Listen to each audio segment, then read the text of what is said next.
کہ آج کل جو بیماریاں چل رہی ہیں ساری دنیا میں لوگ پریشان ہیں۔ یہ بیماری جو اس وقت چل رہی ہے سب کو معلوم ہے آپ حضرات کو۔ اس کے علاوہ بھی بیماریاں ہوتی ہیں، کسی کو ڈائبٹیز کی ہے، کسی کو ہارٹ کی تکلیف ہے، کسی کو بلڈ پریشر کی تکلیف ہے، اب کسی کو بخار نہیں جاتا۔ اچھا ایکس رے کراؤ تو پیسے بہت جاتے ہیں، دوائیں قیمتی، کہاں تک آدمی برداشت کرے؟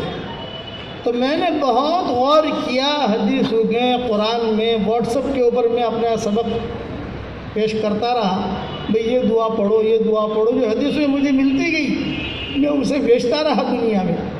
لیکن ایک بات ابھی آتے آتے ذہن میں آئی کہ بھی اس مجموعے کو کیا دوں، تو سب سے پہلے 3 ہدیے دے دوں۔ ایک تو بیماری کے متعلق، اگر ہمارا مجمع مسلمانوں کا مرد ہو یا عورت ہو، چونکہ میرا بیان ریکارڈ ہوگا انشاءاللہ، ریکارڈ ہوگا دنیا میں پہنچے گا انشاءاللہ، ان کو بھی فائدہ ہوگا، چونکہ چائنا کے اندر بھی لوگ ہمارا سبق بہت سنتے ہیں، بہت بڑی بھاری تعداد میں چائنا میں لوگ سبق سنتے ہیں۔ ہر آدمی الگ الگ سوال کرے، ہر آدمی کو الگ الگ جواب دینا ہمارے لیے مشکل ہے۔ میں تو سبق بسم اللہ الرحمن الرحیم کر کے ربنا تقبل منا انک انت السمیع العلیم کر کے میں جو ہے سب بھیج کر پھر موبائل بند کر دیتا ہوں، تاکہ کوئی چیز کا سوال نہ کرے۔ یہ کہ سبق اللہ تعالیٰ نے اتنا چلایا کہ لوگ جو اب تو مجھے بھی سبق بھیجنے لگے، میرا سبق مجھے بھیجتے ہیں۔ ارے مجھے کیوں بھیجتے؟ بولے ہمارے پاس نمبر تھا اس لیے بھیج دیا، اچھی بات ملے گی۔ تو اس لیے آپ حضرات کو 3 ہدیے دینا چاہتا ہوں۔ پہلا ہدیہ کہ بیماریاں جو ہے اس سے بچنے کا آسان علاج بتا رہا ہوں۔ ہر گھر میں مائیں، بہنیں، بیٹے، بیٹیاں، بہوئیں، بھائی سورہ فاتحہ پڑھ کر اپنے کھانے پر دم کر لیا کریں۔ اگر سورہ فاتحہ پڑھ کر کھانے پر دم نہیں کر سکتے، مشغول ہیں، تو کم سے کم اتنا کر لیں کہ جو پانی پیا جاتا ہے، بھئی گھر میں پانی ہوتا ہے، گھر والے پیتے ہیں مٹکے میں، وہ پانی میں جو ہے آپ دم کر کے جب دم کر دیجئے، وہی پانی کھانے میں استعمال ہوتا ہے، وہی پانی چائے میں استعمال ہوتا ہے، وہی پانی شربت میں استعمال ہوتا ہے، وہی پانی جو ہے کوئی ہم میٹھی چیز بناتے ہیں اس میں استعمال ہوتا ہے۔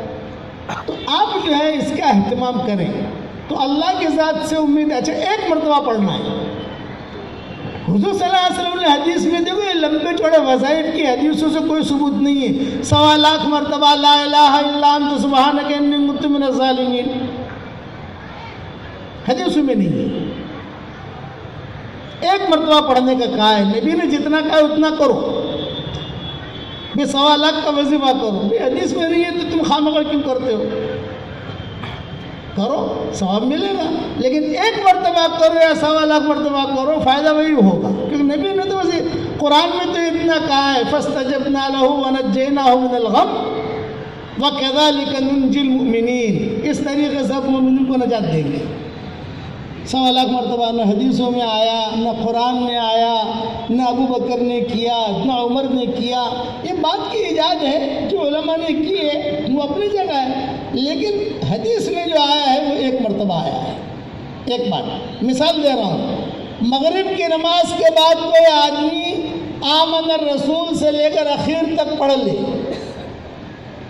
تو حدیث شریف میں آتا ہے کہ اس رات کے لیے اس کے لیے کافی ہے۔ لیکن بعض ذرا زیادہ ہوشیار ہوتے ہیں، وہ للہ ما فی السماوات سے پڑھ سکتے، وہاں سے پڑھتے ہیں۔ بھئی آپ کو وہاں سے پڑھنے کا کس نے کہا ہے؟ جتنا حدیث میں کہا اتنا پڑھ لو نا آپ۔ ڈاکٹر جتنے دوا کا کہے کہ بھی 3 گولیاں لینی ہے تو آپ 6 کیوں لیتے ہو؟ حضور صلی اللہ علیہ وسلم نے آمن رسول سے کہا ہے، آپ اوپر سے پڑھو گے ثواب مل جائے گا، اس میں کوئی شک نہیں ہے، لیکن نبی نے جتنی بات کہی اتنا کرو۔ اسی طریقے پر سورہ فاتحہ ہے کہ سورہ فاتحہ ایک مرتبہ آدمی پڑھ لے، کافی ہے۔ سب پڑھ لیں، سب کے لیے کافی ہے۔ سب نہیں پڑھ سکتے، باپ پڑھ لے، یعنی متعین کر لو کہ بیٹا کون پڑھے گا، مشورے سے طے کر لو کہ روزانہ مولوی صاحب نے کہا ہے سورہ فاتحہ پانی پر پڑھ کر دم کر کے پینا ہے، ہر آدمی الگ الگ پی لے تو ہر بات نہیں۔ صحیح حدیثوں میں آتا ہے کہ سورہ فاتحہ میں شفا ہے۔ ٹرائی کے لیے مت پڑھنا، جو یقین کی راہ پہ چل پڑے انہیں منزلوں نے پناہ دی، جنہیں وسوسوں نے ڈرا دیا وہ قدم قدم پر بہک گئے۔ نبی نے ایک بات کہی ہے کہ سورہ فاتحہ میں شفا ہے، ختم ہو گئی بات، اس یقین کے ساتھ پڑھو۔ تو ایک ہدیہ میری طرف سے یہ ہے، انشاءاللہ روحانی فائدہ بھی ہوگا، جسمانی فائدہ بھی ہوگا۔ میں نے عربوں کو دیکھا، سفروں میں ہم جاتے ہیں، عربوں کو دیکھا، وہ جو ہے بیٹھے ہوئے جیسے بیان کے بعد فارغ ہوئے تھے، عرب صاحب تھے، وہ جو ہے جب بھی یعنی پانی پیوے کچھ پڑھ کے دم کر کے پیوے، انہوں نے اپنی عادت بنا لی تھی انہوں نے۔ تو میں نے پوچھا کیا پڑھتا ہوں؟ انہوں نے کہا سورہ فاتحہ شفا من کل داء، شفا من کل داء، ہر بیماری سے شفا۔ میں یہ پڑھتا ہوں اور کہتا ہوں مولوی صاحب کیا عمر کا لگ رہا ہوں؟ میں نے کہا 60-65 کے ہوں گے۔ انہوں نے کہا نا 85 سال کا ہوں، 85 سال کا ہوں، اور میرا یہ معمول ہے۔ لوگ مجھے پوچھتے ہیں کہ آپ کون سی دوائی لیتے ہو؟ میں نے کہا کوئی دوائی نہیں لیتا، سورہ فاتحہ۔ ایک قصہ نہیں، بہت قصے ہیں، خیر ان قصوں کی اس میں کوئی حقیقت نہیں یہ بیان کرنے میں، لیکن نبی نے ایک بات کی، یہ بات ختم ہو گئی۔ اس لیے سورہ فاتحہ والا ہدیہ سمجھ گئے بھائی آپ لوگ؟ اس کی پابندی کرو تو انشاءاللہ بیماریوں سے اللہ حفاظت کرے گا، چائنیز بیماری سے بھی، دوسری بیماریوں سے بھی۔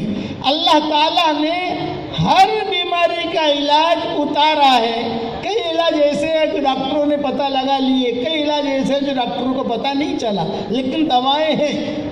لیکن ساری دواؤں کا مجموعہ سورہ فاتحہ ہے، روحانی علاج یہ ہے۔ ایک بات یہ ہوگی